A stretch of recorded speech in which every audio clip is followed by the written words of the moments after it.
नमस्कार। मैं डॉक्टर शैलेंद्र कुमार सिंह, राजकीय महाविद्यालय भतरोज खान, अल्मोड़ा, उत्तराखंड। आज का हमारा मुख्य विषय है व्यष्टि अर्थशास्त्र के अंतर्गत लाभ की गणना। वास्तव में जो सामान्य भाषा में हम लाभ को परिभाषित यदि करते हैं तो यदि किसी उत्पादक को उत्पादन प्रक्रिया में सभी आगतों को देने के बाद जो कुछ भी उसके पास बचता है वो लाभ कहलाता है। सामान्य लाभ और इस लाभ में विशेष अंतर है। सामान्य लाभ एक इस प्रकार का लाभ है जो किसी उत्पादक को उद्योग में बने रहने के लिए आवश्यक है, जबकि लाभ वास्तव में लागत और मूल्य का अंतर होता है। तो इस प्रकार लाभ को अगर हम सामान्य रूप में परिभाषित करें तो वास्तव में सामान्य खर्चों को घटाने के बाद जो भी उत्पादक के पास बचेगा वो लाभ कहलाएगा। लाभ के संदर्भ में अलग अलग अर्थशास्त्रियों का अलग अलग दृष्टिकोण है। आइए हम अध्ययन करते हैं उनमें से कुछ विशेष दृष्टिकोणों को जो लाभ को अपने तरीके से परिभाषित करते हैं, जिसमें पहला है गत्यात्मक सिद्धांत। गत्यात्मक सिद्धांत सन 1900 में प्रोफेसर जेबी क्लार्क ने प्रस्तुत किया था।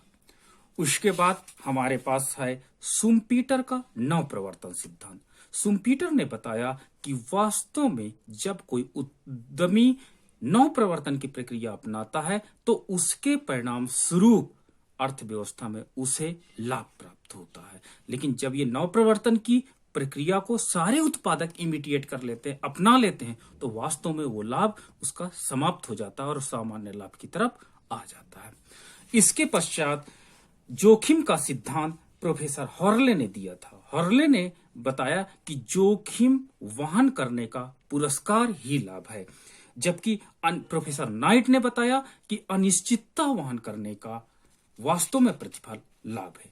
आइए हम इसमें से कुछ विशेष सिद्धांतों का अध्ययन करते हैं। सबसे पहले हम लाभ के सिद्धांत के अंतर्गत प्रोफेसर एफ.बी. हॉर्ले द्वारा प्रतिपादित द रिस्क थ्योरी पर अध्ययन करेंगे। जोखिम का सिद्धांत प्रोफेसर हॉर्ले ने बताया कि वास्तव में किसी भी साहसी को जो लाभ प्रतिफल के रूप में मिलता है वो वास्तव में जोखिम का पुरस्कार होता है।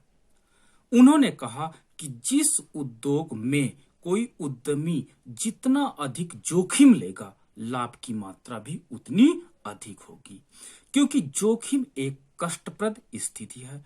इसके अंतर्गत वास्तव में अनिश्चितता का माहौल हो जाता है, जिससे क्या होता है, रिस्क बढ़ जाते हैं और रिस्क अधिक होने के कारण उसका वास्तव में बेनिफिट या लॉस भी अधिक होता है। प्रोफेसर हॉर्ले ने बताया कि जिसमें उद्यमी ज्यादा अधिक जोखिम लेगा, वास्तव में लाभ या हानि की प्रत्याशा भी अधिक होगी, लेकिन यदि जोखिम का मात्रा कम होगी तो वास्तव में वहां पर लाभ या हानि की प्रत्याशा भी कम होगी। अर्थात प्रोफेसर हॉर्ले के अनुसार जोखिम का प्रतिफल लाभ है। अतः लाभ का जोखिम सिद्धांत प्रोफेसर हॉर्ले के नाम प्रसिद्ध है। जोखिम उठाने को उद्यमी का प्रमुख कार्य समझा जाता है।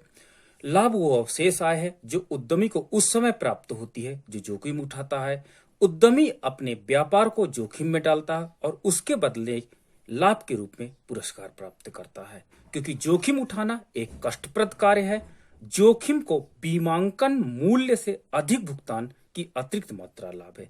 अर्थात जितने का हम इंश्योरेंस करते हैं, वास्तव में उसके बाद भी जो हमको मिलता है वो वास्तव में प्रॉफिट कहलाता है। यदि केवल सामान्य प्रतिफल की प्राप्ति हो तो कोई उद्यमी जोखिम उठाने को तैयार नहीं होगा। इसलिए जोखिम उठाने का पुरस्कार जोखिम के वास्तविक मूल्य से अधिक होना चाहिए। प्रोफेसर हॉर्ले के शब्दों में, किसी व्यापार से लाभ या दूसरे द्वारा जुटाए गए भूमि श्रम पूंजी के प्रतिफल का भुगतान करने के बाद उत्पादन का अवशेष प्रबंधन या समन्वय का पुरस्कार नहीं होता, बल्कि उन जोखिमों और जिम्मेदारियों का पुरस्कार होता है जो कि उद्यमी उठाता है। और क्योंकि सामान्य रूप से कोई भी अपने जोखिम को बीमांकित मूल्य से के लिए जोखिम नहीं डालता, इसलिए उद्योग को समग्र रूप से उतनी शुद्ध आय प्राप्त होती है जो व्यापार से कुल लाभ और हानियों के अंतर के बराबर हो। स्पष्ट रूप से पूर्व निर्धारित न होने के कारण शुद्ध आय निश्चित ही लाभ होगी। क्योंकि जब हम कोई बिजनेस करते हैं तो बिजनेस करने के बाद जब हम अपना पैसा लगाते हैं, जब उत्पादन के संसाधनों को लगाते हैं, तो संसाधनों को लगाने के बाद ये निश्चित नहीं होता कि हमको इसके प्रतिफल में कितनी आय प्राप्त होगी। जब ये हमें निश्चित नहीं होता कि हमें आय कितनी प्राप्त होगी, तो उसके परिणाम स्वरूप हमारे पास रिस्क हो जाता है। रिस्क क्या हो जाता है कि यदि लागत के बराबर हमें उत्पादन प्राप्त ना हुआ, आय हमें प्राप्त नहीं हुई, तो हमें जोखिम होगा कि हम अपने जेब से देना पड़ेगा।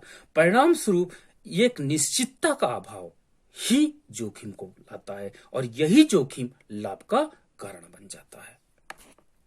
वास्तव में बीमा जोखिम बियर या जोखिम सहने का प्रतिफल है, लेकिन यह आवश्यक नहीं कि बीमा कंपनी जितना जोखिम या रिस्क कवर करती है वास्तव में वो हमें प्राप्त हो। उसके ऊपर भी जो हमें प्राप्त होता है वो वास्तव में लाभ कहलाता है। प्रोफेसर हार्ले ने कहा कि बीमा कंपनियों को एक निश्चित स्थिर राशि का भुगतान करके उद्यमी कई जोखिम से बच सकता है, परंतु बीमे द्वारा वो सब प्रकार के जोखिम से छुटकारा नहीं पा सकता है, क्योंकि यदि वो ऐसा कर सके तो उद्यमी नहीं रह जाएगा और केवल प्रबंधन में मजदूरी ही प्राप्त करेगा। क्योंकि बीमा कंपनी कुछ निश्चित जगह पर ही रिस्क लेती हैं और रिस्क का जोखिम बीमा करती हैं, लेकिन सभी जगह जोखिम बीमा वो नहीं करती। इसके बदले में उद्यमी को जो प्राप्त होता है वो वास्तव में लाभ होगा। परंतु जब उद्यमी अपनी जोखिम को बीमा कंपनी पर स्थानांतरित कर देते हैं तो जोखिम उठाने के अपने कार्य को बीमा कंपनी पर डाल देते हैं और वो लाभ प्राप्त करती है। अर्थात क्योंकि बीमा कंपनी एक प्रकार का जोखिम उठाती है और जोखिम के प्रतिफल में जो उसे प्राप्त होता है वो वास्तव में उसे लाभ कहलाता है। लेकिन कुछ अनिश्चित जोखिम वास्तव में उद्यमी द्वारा उठाए जाते हैं, न कि कंपनी द्वारा। उसके प्रतिफल में जो उसे उद्यमी को प्राप्त होता है वो वास्तव में लाभ कहलाता है। तो वो जोखिम उठाने में अपने कार्य को बीमा कंपनी पर यदि डाल देता है तो बीमा कंपनी लाभ उठाएगी, लेकिन यदि वो अपने इस कार्य को बीमा कंपनी पर नहीं डालता तो जोखिम का प्रतिफल जो कुछ मिलेगा वो उद्यमी को लाभ के रूप में मिलेगा। परंतु क्योंकि सब व्यक्ति जोखिम नहीं उठा सकते, क्योंकि उद्यमी का कार्य जोखिम उठाना होता है और सभी व्यक्ति जोखिम नहीं उठा सकते हैं।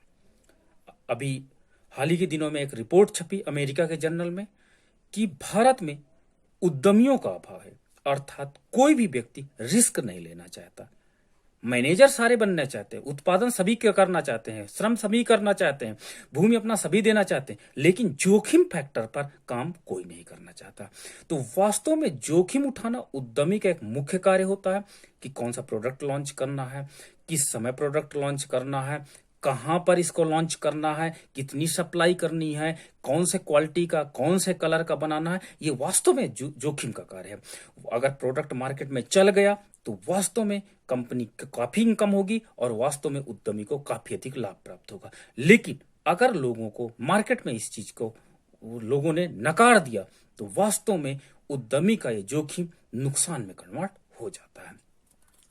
तो इस प्रकार जोखिम एक बहुत बड़ा फैक्टर होता है जो उद्यमी की वास्तव में कार्यशैली में प्रकट होता है। इसलिए उद्यमी का कार्य महत्वपूर्ण हो जाता है। इसलिए प्रोफेसर एफ.बी. हार्ले ने जो अपना सिद्धांत प्रस्तुत किया कि वास्तव में लाभ जोखिम का प्रतिफल है, वास्तव में काफी हद तक सही है।